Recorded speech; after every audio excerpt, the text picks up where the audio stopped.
Hi అండి. తెలుగు కథల ప్రపంచంకు స్వాగతం. ఇవాళ డాక్టర్ మాధురి ఇంగువ గారు రచించిన 'వారధి' అనే కథను వినేద్దామండి. Rajiv Gandhi international airport, Shamshabad. 5 ఏళ్ల తర్వాత కుటుంబంతో సహా ఈ పుణ్యభూమి పైన అడుగుమోపిన మహిత మనసులో ఏదో తెలియని ఉద్వేగం చోటు చేసుకుంది. భర్త, 7 ఏళ్ల కూతురు భవిత ఆమె ఆనందానికి భంగం కలిగించకుండా లగేజ్ తోసుకుంటూ నడుస్తున్నారు. ఆమె ఉద్వేగంలో ఆనందమే కాదు, ఏదో తెలియని లోటు కూడా మిగిలితమై ఉంది. అది చాలా కాలం తర్వాత పుట్టింటికి వస్తున్నందువల్ల మాత్రమే కాదు. అమ్మ పోయాక ఇదే మొదటి రాక. నాన్న ఒక్కడే ఉంటున్నాడు. దుఃఖం, ఆనందం సమ్మిళితమైన భావన అది. ఈసారి వెళ్తే కనీసం 6 నెలలు నాన్నతోనే ఉండాలి. నాన్నతో ఆనందంగా గడపాలి. నా బాల్యాన్ని మళ్ళీ వెతుక్కోవాలి అని అమెరికాలోనే గట్టిగా నిర్ణయించుకుని ఫ్లైట్ ఎక్కింది మహిత. అందుకోసం తన కూతురు భవితతో ఆన్లైన్ హోమ్ స్కూలింగ్ చేయించేలా బడిలో అనుమతి తీసుకుంది. తాను తన భర్త కూడా రిమోట్ వర్క్ ఆప్షన్ ద్వారా వర్క్ ఫ్రం హోమ్ చేయటానికి చాలా కష్టపడి ఎన్నో ఫార్మాలిటీస్ పూర్తి చేసి అనుమతి పొందారు. ఈ 6 నెలల్లో కోల్పోయిన బాల్యాన్ని, నిన్నటికీ నేటికీ మధ్య ఏర్పడిన అగాధాన్ని భర్తీ చేయాలని మహిత బలంగా అనుకుంది. హైదరాబాద్లో దిగగానే ఒక తెలియని ఆనందం ఆమెని చల్లగా పిల్లతెమ్మెర్లా తాకింది.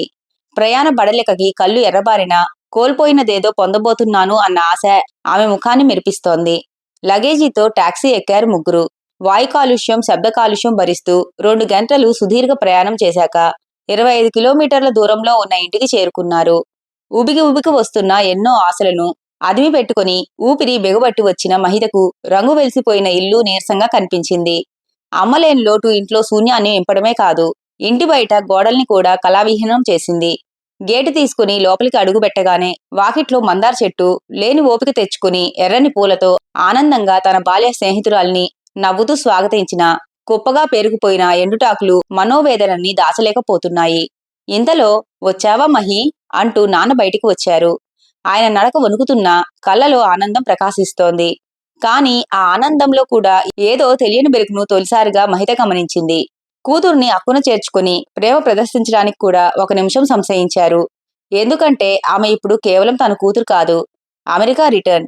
ఆమెకు ఇక్కడి మనుషులు శుభ్రంగా అనిపిస్తారో లేదో, ఈ గాలి దుమ్ము పడుతుందో లేదో, అసలే ఇప్పుడు వాళ్ళ అమ్మ కూడా లేదు, మరి భోజనానికి అది ఇబ్బంది పడుతుందేమో అన్న భయాలు, ఆలోచనలు ఆయన ప్రేమని డామినేట్ చేస్తున్నాయి.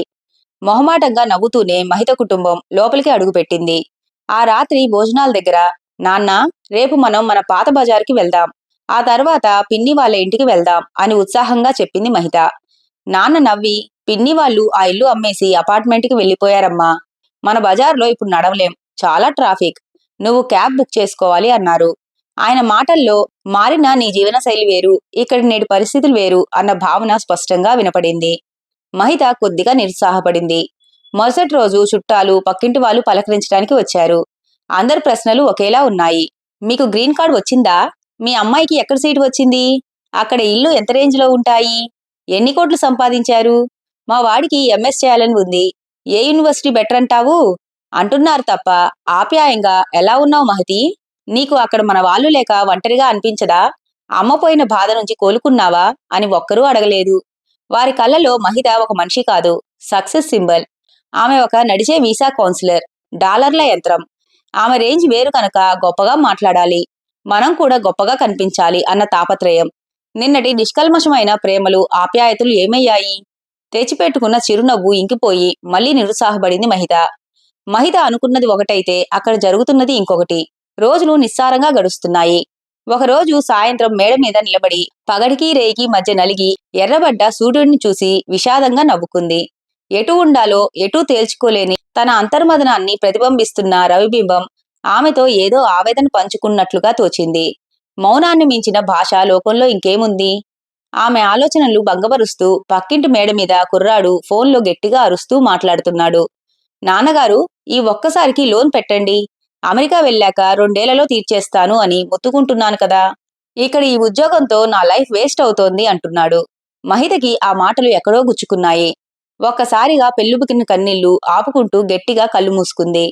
అప్పట్లో తాను కూడా నాన్నతో ఇదే మాట అంది. "నాన్న, నన్ను వెళ్ళనివ్వండి, అక్కడ లైఫ్ బావుంటుంది."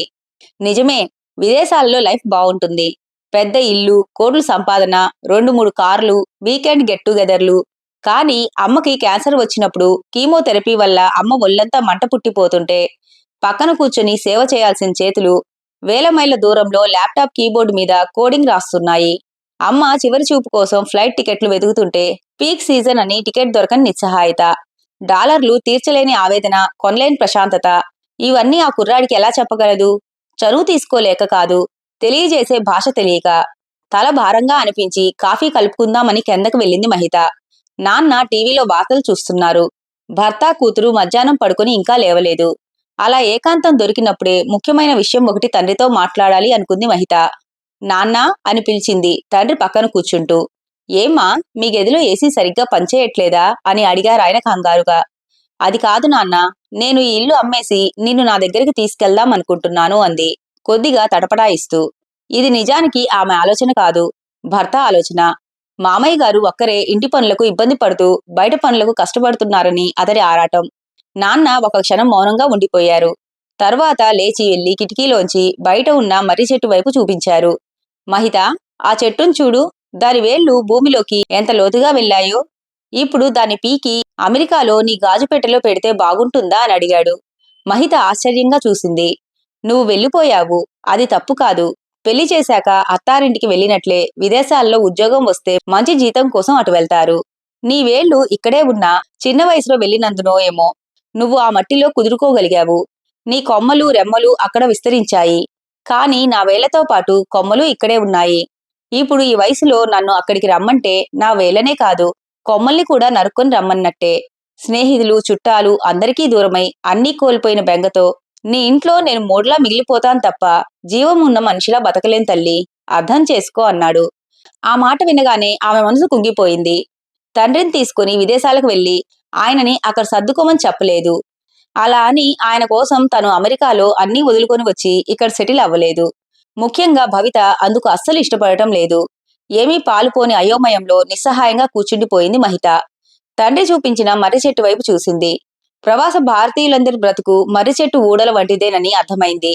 చెట్టు కొమ్మల నుండి పుడతారు, కిందకు జారుతారు, కాని నేలను తాకలేరు. గాలిలోనే వేలాడుతూ ఉంటారు. ఇటు సొంత గడ్డ మీద హక్కులు ఉండవు, అటు పరాయి గడ్డ మీద హక్కు ఉండదు. కాని ఇరువైపులా బాధ్యతలు మాత్రం బరువుగా ఉంటాయి. రాత్రి పడుకునే ముందు మహిత ఎప్పటిలాగానే డైరీ రాసుకుంది. మేము గెలిచామని ప్రపంచం అనుకుంటోంది, కాని మేము కోల్పోయింది ఏమిటో తల ఆంచి పడుకునేటప్పుడు ఆ విమానాల కిటికీలపై జారిపడే కన్నీటి చుక్కలకే తెలుసు. మేము 2 దేశాల మధ్య వేలాడుతున్న వంతెనలం. మా పిల్లలు ఆ వంతెన దాటి ఆ చివరకు వెళ్ళిపోతారు. మా తల్లిదండ్రులు ఈ చివర ఉండిపోతారు. మేము మాత్రం మధ్యలో కింద ప్రవహించే జ్ఞాపకాల నదిని చూస్తూ నిలబడిపోతాం. 6 నెలలు ఉందాం అనుకున్న మహిత కలలు తీరలేదు. తన బాల్యం తనకి తిరిగి దక్కలేదు. కాని తన రేపటి బాధ్యత మాత్రం పిలుస్తోంది. అమ్మా నాన్న టికెట్లు బుక్ చేశారు. రేపే మన ప్రయాణం. మా టీచర్కి మెయిల్ పెట్టు. ఇంక నేను రాత్రులు మేల్కొని ఆన్లైన్ స్కూలింగ్ చేయనక్కర్లేదు. ఎల్లుండి నుంచి ఫ్రెండ్స్తో స్కూల్కి వెళ్ళవచ్చు. అక్కడ ఐస్ హాకీ ఆడుకోవచ్చు అంటోంది 7 ఏళ్ల భవిత. స్వదేశం వస్తుంటే తను ఎంత ఉద్వేగపడిందో అమెరికాకి వెళ్లటానికి భవిత అంతకంటే ఎక్కువగా ఉద్వేగపడుతున్నట్టు మహిత గమనించింది. ఎవరు పుట్టి పెరిగిన నేల వారికి అమ్మ ఒడితో సమానం కదా. మర్నాడు సాయంత్రం మళ్లీ అదే ఎయిర్పోర్ట్, అదే రద్దీ. కాని ఈసారి మహిత మనసులో ఒక స్పష్టత. తను ఎక్కడికి వెళ్లటం లేదు, ఎక్కడి నుంచి రావటం లేదు. తను కేవలం ప్రయాణిస్తోంది. అది గమ్యం లేని ఒక నిరంతర ప్రయాణం, తీర్చలేని ఒక నిరంతర సంఘర్షణ. విమానం ఎక్కిన ఆగని ఆలోచనలు, గాలిలో వేలాడుతున్న విమానం కూడా ఇరు సంధ్యల నడుమ నలిగిన సూర్యుడిలా, ఇరు తీరాలలో తాను దేనికి చెందినదో తెలియని వంతెనలా తూర్పు నుండి పడమరకు ప్రయాణిస్తూ నడిమధ్యన గాలిలో వేలాడుతోంది.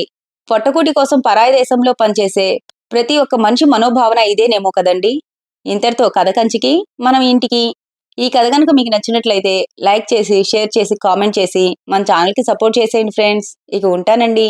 By by.